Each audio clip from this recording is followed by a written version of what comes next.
It raises doubts about my authority and, more importantly, the credibility of the access to information system of the federal government. I will now be happy to answer your questions. Thank you, Ms. Menard. Ms. Holloway, 5 minutes, please. Bonjour, Monsieur le Président. Good day, Chair. I'm pleased to provide some information to your committee as to the current scheme that exists within the public service. The Office of the Public Sector Integrity Commissioner was established pursuant to legislation by the federal government with respect to accountability. The office provides a confidential system allowing for public servants and members of the public to disclose wrongdoings within the federal public service. It should be noted that legislation specifically defines what would be considered wrongdoing, a definition that does not include all manner of wrongdoing in a general sense.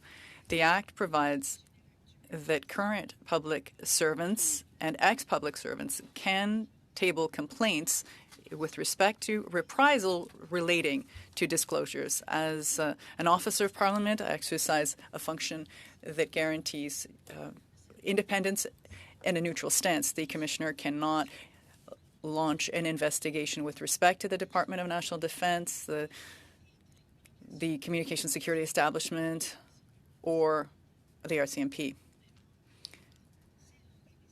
These organizations, or rather CSIS, these organizations need to maintain their own internal systems. The Commissioner is, however, enabled to launch investigations on disclosures with respect to the Department of National Defence and on complaints tabled by officials that work within the department or previously did. The legislation also provides that federal organizations that are subject to it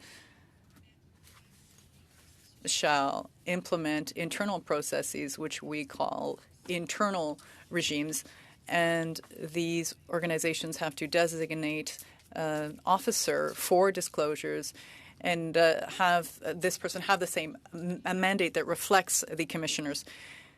The Secretary, the Treasury Board Secretariat is responsible for administration, and pursuant to the Act, public servants can make a disclosure to their superior or supervisor through the internal mechanism within each organization, or contact the Commissioner directly in the context of the external scheme. That is their choice. Establishes standardized processes for handling disclosures and reprisal complaints, including service standards for various stages in the process and clear policies to support decision-making. These internal processes are intended to ensure the consistent and fair treatment of cases. They are reviewed on an ongoing basis and are periodically amended to optimize efficiencies.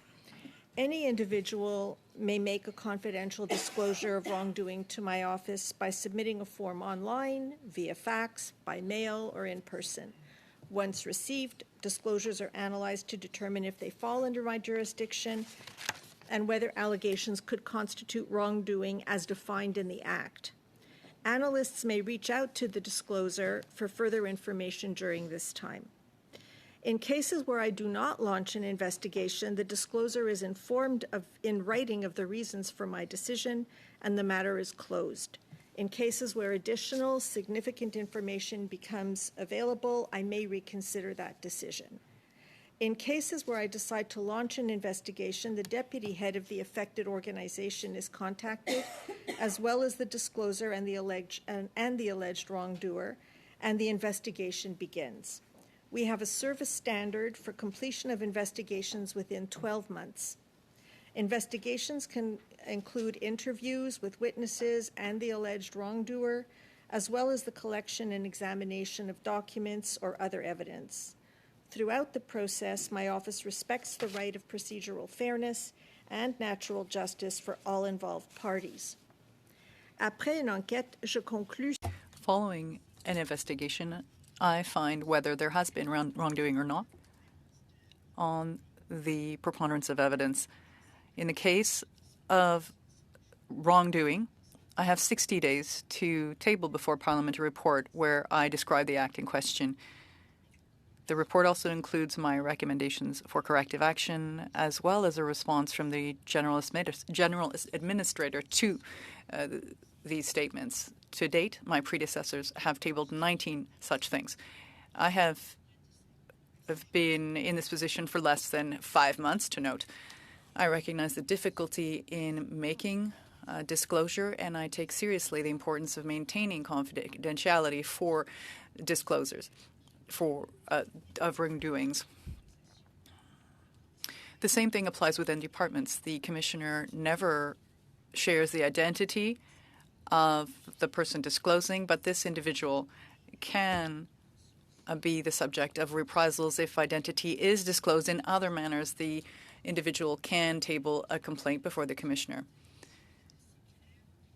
The processing of complaints is similar to that for disclosures, but under the Act, Conciliation and mediation are important tools to optimize outcome for the parties, and we have thus far funded 24 successful conciliations, and I thank you for your time. Thank you. Mr. Kelly will start our 6-minute round. Thank you, and Commissioner Maynard, thank you for clarifying some of the things that in your opening statement. 2 weeks ago at this committee, Minister Blair said that he didn't believe that the matter of the ATIP compliance and the litigation that has resulted arose from his department. So I thank you for some clarity around that. And can you confirm for the record then that the title of the case is actually the Information Commissioner of Canada versus the Minister of National Defence? In 3 cases, yes. Okay, thanks. In 3 cases now. So thank you for bringing that to our attention. So since we had the minister here 2 weeks ago, you have 2 more refusals from his department, and you are taking him to court now over 2 other refusals. That's correct. Okay, can you give us, I understand that you are not able to talk about the case itself or the merits of the case, but can you give us some timelines and what communication or information you were given around their refusal to comply with your orders? It's not so much as a refusal. I think they're incapable of respecting the orders because of the lack of resources and the lack of responsiveness from the different sections of national defense where the records are held. So there's an issue there. Within our investigation, we found out, and then we realized that when we issued orders, they're still incapable to get that information out. So we have to go to court now to make sure that is respected. Okay, when did you make the orders in the 2 new cases? Alison, do you have that information? I know that the date of the orders were to issue the information by November and December. The date of the orders themselves, it would have been in the summer because they usually have 36 days, business days, to comply with an order. Okay, so did they inform you that they were incapable of fulfilling the order, the lawful order that you gave them? So, did they tell you that they were incapable, or did they just let the clock run out, or did they make excuses over willingness? when we issue an order, we have to give them an intent to order, so they have 30 days to respond to us as whether or not they're going to comply or take us to court. In all these 3 cases, they told us they were going to comply with the order, and we found out through information, often it's the complainants that reach out, that it was not met, the date has passed, and that way we have to go to court to make sure that the order is respected. Okay, I'll ask you the same question I asked the minister. Is this openness and transparency at work, and a demonstration of openness and transparency for Canadians, per the 2015 promise that this government made? It's definitely affecting the credibility of the access to information system. Okay, so how does that affect people that need information from the department? And we have reports of people who are facing, are trying to register their complaints of harassment, sexual misconduct. They need access to information to be able to make their complaint, and are not able to get information. What does this say to people that need information from the department? I can't talk about privacy access because the privacy commissioner would be the proper person to talk to about complaints for privacy requests. I suspect that they have the same problem in responding to these type of requests. We see definitely that our complaints are related to timelines. The department has been getting worse as we speak. The last three years, complaints have been increasing. It's usually about timelines not being respected. Okay. And again, what reasons do they give for not meeting the timelines? The reasons that we find during our investigations are mainly with respect to we call them the OPIs, the Office of Primary Interests, where the records are. The unit at the ATIP unit is asking for those documents, the information, and they don't receive that information. Okay. In respect to some of the recommendations from your last report, the government takes note of your recommendations, which is what is that? Is that code for we reject your recommendations? You're talking about the systemic investigations, the report Yes. that I did in 2018. National Defense definitely had some issues in treating and answering requests at the time as well. We did a systemic investigation. We issued 9 recommendations. Since then, the department has put in place a management plan to respond. It hasn't been really good the first 2 years, I have to say. The complaints has reduced in 2019 and 20, but since then it has gone up. And like I say, I think leadership has a big role to play. The department is not responding to the request. Thank you. I am just about out of time, and I actually was referring to the committee, the ethics committee made a set of recommendations in 2022, and that was one in which the minister had explicitly sort of said that we note the recommendations but aren't implementing them. And the one that was specific was about recommendation number 7 of the ethics committee was an expedited access to information system for victims of military misconduct, which they are not, they did not accept and are implementing, as far as I understand. Do you have any further comment about that recommendation? This report was sent to the Treasury Board Secretariat, and the Minister of the Treasury Board President, as you said, responded that they were going to be looking into it, and there's no recommendation that was actually implemented. None implemented. Okay. Ms. Lalonde, 6 minutes. Merci beaucoup à nos témoins. Thank you very much to our witnesses today. It's really a pleasure to have you here.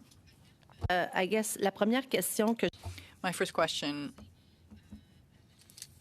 is for Madame Ménard. With respect to that you have as commissioner, that you publish within a database and on an internet site your decisions, and I see that we can look at this database, and there's an increase in the number of decisions with respect to the department in respect to its a tardy reply. You referred to 2021, so in 1919 and 20 things were okay, but in 21 there was some lagging behind. Would you be able to address perhaps why we had this increase after 2021, what could explain it? And something did happen in 2020. Of course, I think everyone knows everything was shut down for quite a while, the pandemic. Do you think this had an effect on the number of decisions rendered? The pandemic certainly had an effect on all institutions in terms of them upholding their side of their obligations. National Defense during the pandemic was actually exemplary in the sense that they took many measures in 2020. Actually, it was interesting. In 2021 and 2022, that's when we see an increase in the number of complaints. So the impact of the pandemic has a knock-on effect on the following years, and these timelines keep increasing. So we